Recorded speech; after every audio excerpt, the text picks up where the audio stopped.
You're listening to the 4x4 Podcast, the podcast all about four-wheeling, overlanding, off-road racing, and the outdoor lifestyle. We talk about news, tips and tricks, answer your questions, and interview big and little names in the off-roading world. So whether your rig is busted and you're in the shop wrenching on it, or you're on your way to the trail, join us and we'll keep you plugged in on topics to help you get away. Here are your hosts, Dan, Craig, and Rich. Hey, just Rich today. Dan and Craig are working on their Mojave Road and SEMA projects. Thanks for listening to the 4x4 Podcast. We have a bit of a different format for you today. If you've listened to the past few episodes, you know that I was going to travel Colorado following the Colorado Backcountry Discovery Route with Brandon from Beserker Offroad on YouTube. We took a moment while camped at the Hankook Pass campground just south of Steamboat to kind of recap our trip. All right, so Brandon, what do you think of the trip so far? I'd say it's been an unexpected experience. It is. We have seen such a diverse landscape and climate. Right. It's insane. Yeah.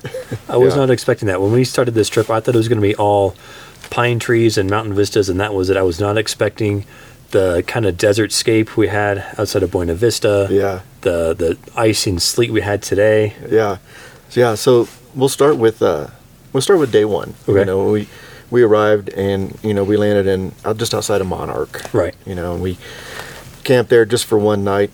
And that was after a 15-hour drive from Kansas City. Yeah, it was. It was a long day, and it was a really muddy campsite. Yes, it was. Yeah. Yeah, it was squishy. Yeah, it was. So, I mean, nothing really, it was nice because, we got in, we got a good start for the next day, drove down to Ouray. Yeah. Fueled up, got the trip started. Yep. We were both getting our bearings because it's been a few years since we've wheeled together. We used to do rock crawling several years ago. Yeah. And then, so this is our first overlanding trip together. And it's that first morning we were kind of working out our bearings with our campsites. Like you, since you were sleeping in your truck and I had my rooftop tent, you were done. You're ready to go and just waiting on me. Yeah. And that's something we can talk about later is like how we did our setups and how they differ and the pros and cons of each and all that good stuff. But yeah, so we started in Ouray. The plan was to make Lake City, right? Yep. Yeah. So let's see, what all did we see from Ouray to Lake City?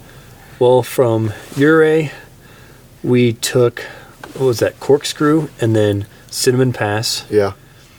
And the highway, 550 I think it was, south of Ouray. That was pretty cool. With the shelf road, you go in 25. Yeah. And then in Corkscrew, it's like the trip for us like started out hot and warm and scenic, and then it's slowly been getting colder. But in Corkscrew, I think we had more like mountain vistas and you could the mines, a lot of the mine features. That was cool. And I think we hit a couple of technical sections. If I remember right, you had to spot me through at least one, right? Yes. That day? Yeah. Yeah. Yeah, nothing too bad. I was hoping for something harder. Right. I wanted something more challenging. Last year I did Engineer Pass with my family, and there were a few challenging spots on that, so I was hoping to replicate that. Right. It was a lot easier going the southern route through the Alpine Loop. Yeah. And it was. I mean, that section is definitely harder, the section that you took. Yeah. And it was a learning curve for me because this Ram is the biggest vehicle I've ever wheeled. Yeah. So trying to figure out wheel placement and just the whole long wheelbase. Yeah. There's a learning curve there. Yeah, the switchbacks, you had to back up once or twice, whereas in my JK, I could whip right around them. Right. So where did we camp? We didn't camp in Lake City, did we? No, we didn't drive up to it. We came up by the lake. I forget the name of it. We came up by the lake and then continued on towards the next destination because it was so early in the day. Yeah. And that's something that we did, is we didn't do this section by section. We almost did like section and a half right each day. Yeah. and we didn't start in the Four Corners to begin with. the original start of the route because we were limited by time. Right. Like we said, it was a 15-hour day for us to get to Ouray. Then you add that time on top of it. Right. We're limited, so that campsite, that was a nice campsite too. So yeah, that was the one we were in the middle of the field, wasn't it? No, that was last night. What? Where we woke up? No, were we? Oh yeah, that was 2 nights ago. Yeah, 2 nights ago. Jesus. Because last night we camped at Twin Lakes. Yeah, this is all. We should have done this like day by day because it all starts to run together. Well, I've got my journal. Right. Like, yeah, I'll get that right now. Yeah. So I have my adventure journal here, where That's a good idea. I've tried keeping journals and they just never work for me. Yeah. Yeah, I've written in here every night, every time I've gone camping since I was in Philmont in Boy Scouts. Wow. So every trip, and then from that it transitioned into... Nice. I see you've got about 5 pages filled. Funny, yeah. Then the off-road trips and whatnot. But anyway, so let's see here. So Twin Lakes. Twin Lakes was last night. Okay, before that... And before that was the open field where you took us on the adventure. Yeah.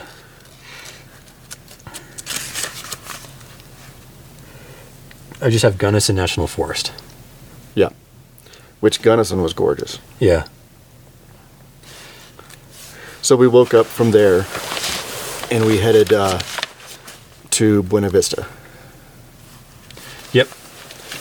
And that was a gorgeous route. The landscape there was absolutely amazing. There were just these birchwood forests and yeah. Let's see, Buena Vista. So that day, we started out. I mean, I can't even remember now. It's all been such a blur. Yeah. This is our third adventure. Yeah. So the Buena Vista route, we had Juanita Hot Springs. Right. And that's where we had the choice between the 3 routes. I think we took the middle one there. Okay. Yeah. Yeah, okay, so... And that included Pitkin. Right. Yeah. So day 2, I remember it was quite scenic. We had a little bike, or started off with a mountain pass. Mm-hmm. Took us through a few groves of golden birch trees from the fall. That was nice to see. And then we, off in the distance were some nice blue mountains. And then from there we ended up at, Pitkin? We ended up at Pitkin. That's where we fueled up. Or we were going to. We got there first, and then they're out of power. Electricity. Yeah, no electricity. No electricity. So the only gas station in town. Yeah. Had no power. But luckily, it took us so long to try to decide where to go next that they restored power. Yeah, and then we could fuel up. Yeah, that was a good gas station. And then from there, we headed towards Buena Vista, and we had to decide between which route we wanted to take. Yeah, we had a choice of 3 routes. There were 2 easy routes and a hard route. Right. And we chose the hard route. Right. The southern section had a hard section first, and then a lot of pavement. The north section, I think, was a lot of dirt roads, and the middle section had the most twisty bits on the map. Right. So out of Pitkin, it's called the Alpine Tunnel Road. Mm-hmm. So we took that. We were thinking that we were going to be going through the Alpine Tunnel, but not. Right. The path actually forks off to the right. Yeah. It takes us up basically a Jeep trail. Right, yeah, and the Alpine Tunnel was closed. And it was neat to learn that the trail we were following used to be an old railroad route. Yeah. And we learned about that along the way. We could see signs that told us about the route. Yeah, and there were several water tanks. Yeah. One restored water tank from, I think it was the Mile High Jeep Club out of Denver, I think, did it. Then there was a section of old track. Yeah. Yeah, that was all neat to see. And that's when the trip started to get cold. It did. It really got cold once we got on that Jeep trail, which, by the way, said no pickups. Yeah. Yeah. Because until then, your pickup was doing fantastic, but at that point, you started to have reservations. It was truly a Jeep trail. Yeah. There was no... You get on that trail and you could definitely figure out why they don't want pickups on that trail. Yeah, I mean, they say it's a Jeep trail, but I think if you know what you're doing, you can make it a pickup trail because you did it just fine. And that's a stock pickup. Yeah. And you know how to drive it, and that's the difference. If it's just Joe Schmo driving up there, then stay off. Yeah, it was challenging. There were a few challenging sections on there, and then when we got to the summit, holy cow, it got cold. Yeah, I'm sitting there in my short shorts and a t-shirt, working on my farmer's tan, and then it's sleeting on us. Yeah, we get up and there's 3 guys on ATVs wearing their Carhartt coveralls. It's sleeting so bad you can't see 30 feet in front of you. Yeah. I was laughing because I'm trying to shoot video and you're off just tearing off down the trail trying to get out of it because the weather was so bad. I'm like, I want to shoot video. Yeah, I was like, I just want to get off this mountain at this point. It's like because it started to sleet on us and rain, a nice wintry mix. And then we were going downhill, and that was the issue. Was the traction downhill? It's a lot easier to lose traction. Yeah.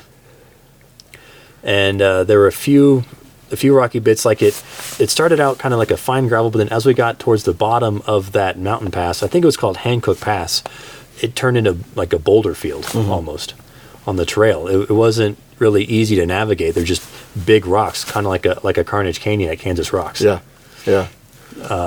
And then that's where you had your body damage. Yeah, which was stupid body damage. It was unnecessary. There was a switchback right, and I caught my right rocker panel on a rock. Yeah. And the sad thing is that it didn't. I could have been 2 inches further. Mm-hmm. I had plenty of room. I just didn't know the rock was there. Yeah. And boom, landed right on it. And I think I told you even on the radio, I was like, hey, well, there goes my rocker panel. Yeah. And sure enough. Yeah, and at the bottom there was another section that I had to spot you through. When I went through it, I hit my oil pan, gas can, or gas tank, and then my rear bumper. Yeah. But you went through it and didn't hit anything. Well, courtesy of awesome spotting. Oh, well, you're welcome. Yeah. Yeah, I found the line for you. And so then from there, I think we started working towards Buena Vista. Yep. And that was neat because we started the morning, it was warm, very temperate. Then we went to this icy mountain pass kind of thing. Right. And then we finished the day in this warm, sunny, like farmland. Yeah. Yeah. And I guess we should have mentioned at the beginning of the Alpine Trail, it was like riding on cobblestones. Yeah. And I was like, even though I was aired down, it felt like I was riding on cobblestones on wooden tires. Yeah. Everything in my truck was shaking. Mm-hmm.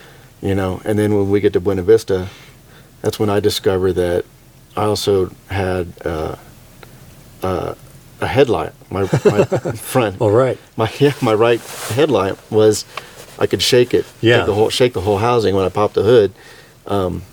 The bolt hole had cracked, and there was a missing bolt. Yeah. So that became a challenge of trying to find a replacement bolt. Yeah. In Buena Vista. Yeah, we had a good burger in Buena Vista. Found that burger stand. Yeah. And it was a not recommended burger stand. We stopped for gas, and I asked the lady, I go, where would you go for a burger? So I go, how's the place next door? And she goes, it was an awesome burger. Yeah, I think I was hungry because we skipped lunch that day. Yeah. We rolled in there around 3 o'clock, and we had been going since like 8 o'clock. Yeah. So we were both pretty hungry, so I think anything would taste good. That or her burger standards are just so much higher than ours. Yeah. She was selling gluten-free fudge. Yeah.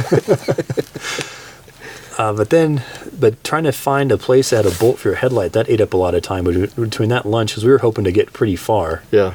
We wanted to head towards Leadville.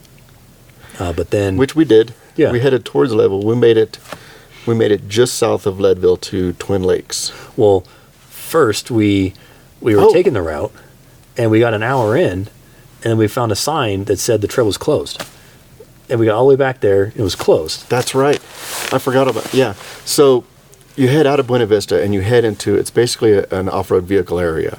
And it's really kind of a desert landscape. Yeah. It's lots of sand, and... It reminded me of Poison Spider. Yeah. In Moab, like the beginning of it, like nice kind of rolling trails you could go quick through. Right. And then, so it was fun. I mean, and we, how much time did we take to get in there? An hour. Yeah. So we were racing the clock. Yeah, an hour in, and we come to an area closed sign. Yeah. The wildlife conservation, I think it was. Yeah. And it's the only way out. Yeah. Other than turning around. So we had to backtrack. So we knew right then that we weren't going to make Leadville. Right. But then, of course, as we're leaving, a logging truck pulls out of that trail, which made us second guess the reasons for that trail closed. Yeah. Yep. So then from there, we made our way north. We ended up taking the highway just to make up some time, and we made it to Twin Lakes. Twin Lakes. Yep. And that was a nice campsite. It overlooked it's Twin Lakes. Yeah. Overlooked 2 lakes out there. It was pretty, but windy.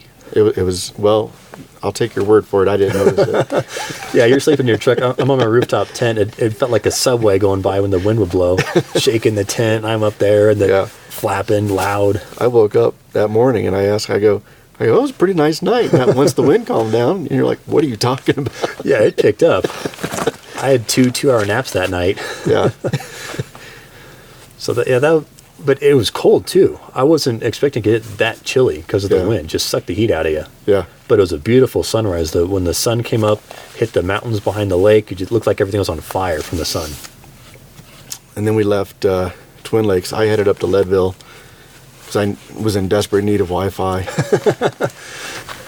So I went up there, grabbed a coffee, got some Wi-Fi. You kind of took your time and got your morning started. And then we headed off from the gas station. Yep. There. And it was just dirt road. It wasn't very scenic. It was just kind of put in the miles. Yeah. It was just, okay, there's some forest, there's some trees, okay, we've kind of been there, done that kind of thing, now that it was our 3rd day on the trip. Yeah. But it was still pretty. It was a nice, relaxing fall drive is what it felt like to me. Saw a lot of forest. What did you think about the day? It was a good day. Yeah. I mean, it was a mile. It felt like a mileage day. Yeah. I think we hit. I don't know. Was the weather today worse than it was at the end? Yeah. Well, I mean, when we hit, I think it's Radium. There's a Radium campsite up there. It was like blizzard conditions up there. Yeah. Well, blizzard for us from Kansas, right. But for here, they're probably just a regular summer day for fall day. It was cold, it was windy, and the sleet was going sideways. To me. I was loving it.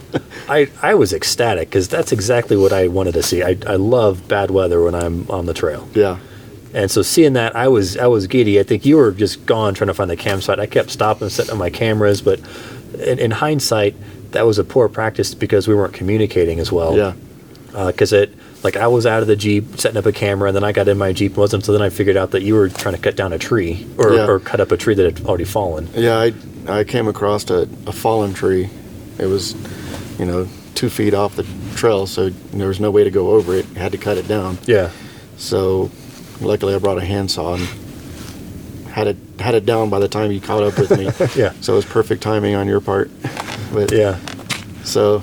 But it was a gorgeous ride though, even though it was snowing. Yep. It was still scenic. It was nice seeing just the white landscape, the billowy clouds covering up the mountain caps in the background. It was pretty. Yeah, and I think we definitely identified one of the downfalls on my truck, and it's not really the truck; it's the tires. Yeah, I've got the stock Toyo Open Country ATs, and they're a 33-inch tire. I think realistically a 32. Yeah, and how wide are they? What? How wide are they? 10.5, I think. 10.5? Yeah. So they look like almost or a lot wider. Well, yours are 10.5, and they're definitely wider than yours. Yeah. Yeah. So maybe 11.5. Yeah. But they are not a mud tire. Right. At all. Yeah, they look like a street tire that's trying to be an AT. Yeah. We hit a few mountain passes that were they had that slick clay. Well, it was slick to me. I don't think it was slick to you. No, I didn't notice it. I was definitely slinging mud. What was funny is by the end of the day, your truck looked like you just drove down a little dirt road, and mine, I have mud caked onto the handles and everything everywhere. We had to go to a car wash because of that. Yeah. It was so Which bad. is probably another testament to your tires. I mean, your tires were doing what they're supposed to do. They're supposed to sling the mud off of the tire. Yeah. My tires were just horrible. Yeah, I have the a 34 by 10.5 are 17 KO2s, but they measure 32 inches. So they measure pretty small for what they are, but they're awesome off-road. Yeah. Like the entire day today, I don't think I slipped once. I had a lot of traction and confidence.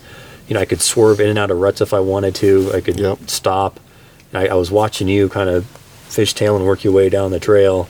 Yeah, if it wasn't for those ruts, I would have been off the road. Wow. There's no doubt in it was like riding on ice. Yeah. Yeah. So, and the plan for tomorrow is wake up, make Steamboat. Yep. Which I think is only 40 miles from here.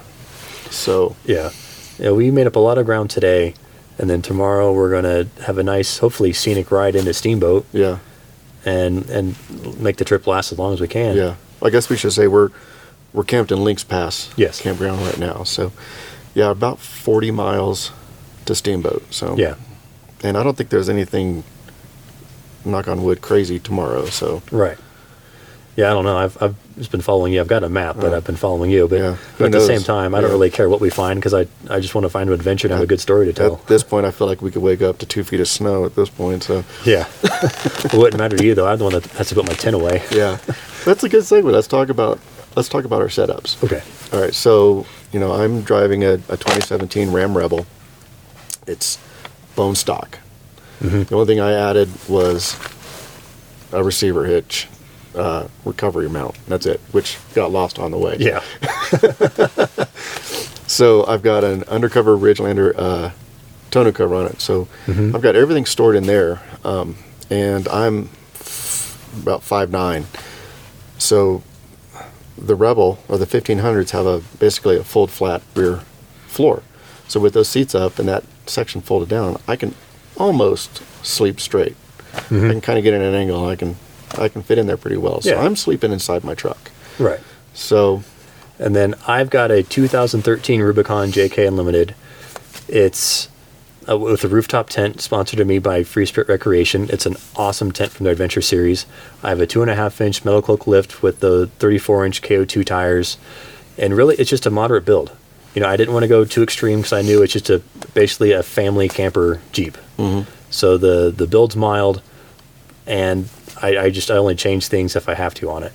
Right.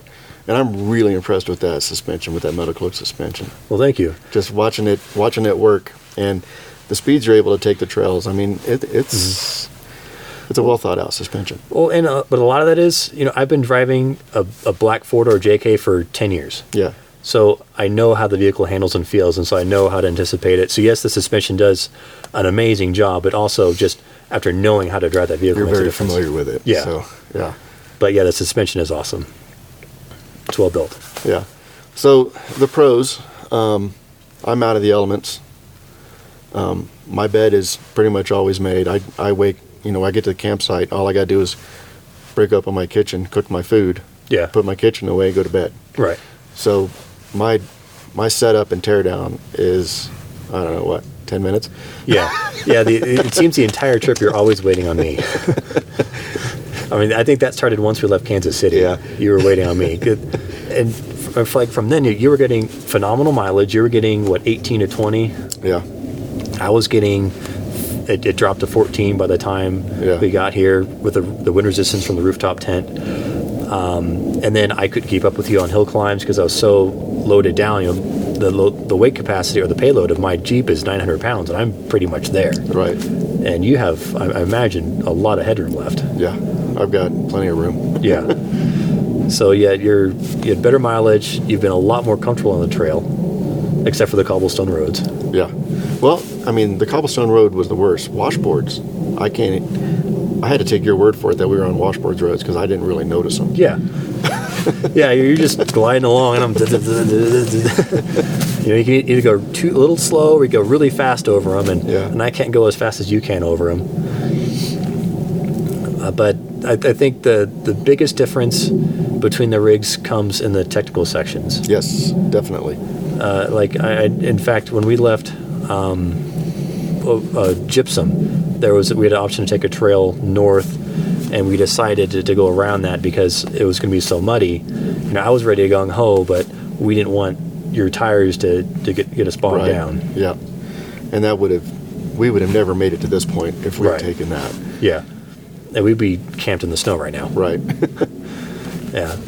But I think each vehicle definitely has the pros and cons. I still think at the end of the day, you have the better vehicle for the trip. Just when you take everything into account, and given your size, since you can fit and sleep in it.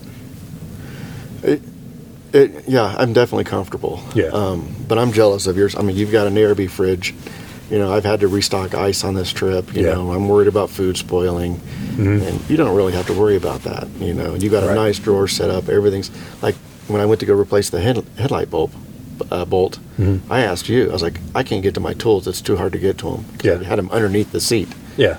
You had that drawer. You're able to get to yours real fast. Yeah. Overlanding, yo.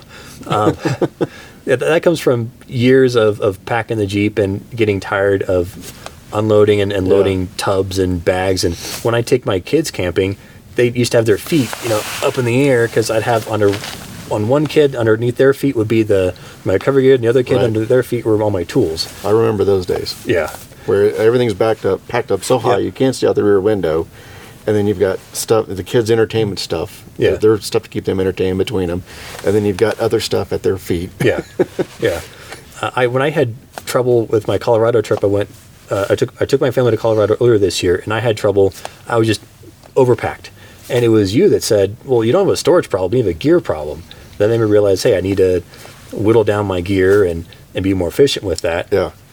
And so I think that's why my storage system is what it is now, is after talking with you, because made me realize, okay, I need less gear, and then how can I better pack that smaller gear package?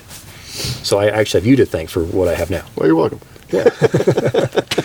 Well, great. It's been an awesome trip. I mean, it really has been. It's been, and we picked the perfect time of year to go. I mean, all the leaves are changing colors right now. I mean, this trip done any other part of the year just wouldn't be the same. Right. You know? Yeah, it's been phenomenal seeing all the different biomes and different terrain, the textures in the landscape, the scenery. It's been great. I just wish we would have run it from north to south. Yeah. End up in the warmer weather. Yeah. Yeah. Well, cool. Well, hey, we got to get to bed. We got a short day, but early day tomorrow. We're going to try to meet up with some friends later on in the afternoon, I hope. So. Yeah. Cool. It's been a blast, Brandon. Well, Rich, thanks for recommending this trip. Yeah, no problem. I want to thank Brandon again for joining me on that trip. I also want to thank Midland Radios for supplying us with the GMRS radios. Allowed us to travel at a further distance apart from each other, which allows for a little more flexibility. Also, when we were doing our spotting, the spotter would use a handheld radio, allowing us actual communication between spotter and driver. Much safer way to actually spot yourself through those technical sections. The rest of the trip was pretty uneventful. We did get to meet up with some old jeeping friends in Fort Collins, and then from there we decided to head back to Kansas City. Plan was to drive until one of us got tired, pull over, then set up camp and continue on the next morning. However, we only made it about an hour outside of Denver when Brandon radioed to me saying he thought there was something wrong with his Jeep. So I pulled over. I was about 3/4 of a mile ahead of him. First he thought his Jeep was on fire. I'm like, oh crap. So I rushed to the next exit. As I'm exiting, he comes back and says he thinks it's power steering. Then he thought it was a coolant issue because there was just coolant everywhere underneath his Jeep. So he asked for 4 gallons of coolant. I ran in. The only gas station there, bought him out of all 3 gallons they had, along with everything I thought we would need to do a temporary repair. Turns out it was actually just an idler pulley. Had just basically decided it was done with the trip. It disintegrated. Managed to find a replacement part for that at 9 o'clock at night. Waited till the morning, got it fixed, and headed home. Rest of it, like I said, pretty uneventful. So, but overall, just an absolutely amazing trip. So I want to thank you again for listening. Be sure to check out our other shows on the 4x4 Radio Network. You can also help support the show by using our Amazon affiliate link. You can find all those links at the4x4podcast.com. You can contact us on any of our social media sites or by leaving a voicemail at 719-924-5337, or you can email us at the4x4podcast@yahoo.com. We love hearing from listeners, so hop on one of those sites and Tell us what you think. We also need some iTunes reviews. So log on to your iTunes. Feel free to drop us a review there. So thanks for listening, and now it's time to hit the trail.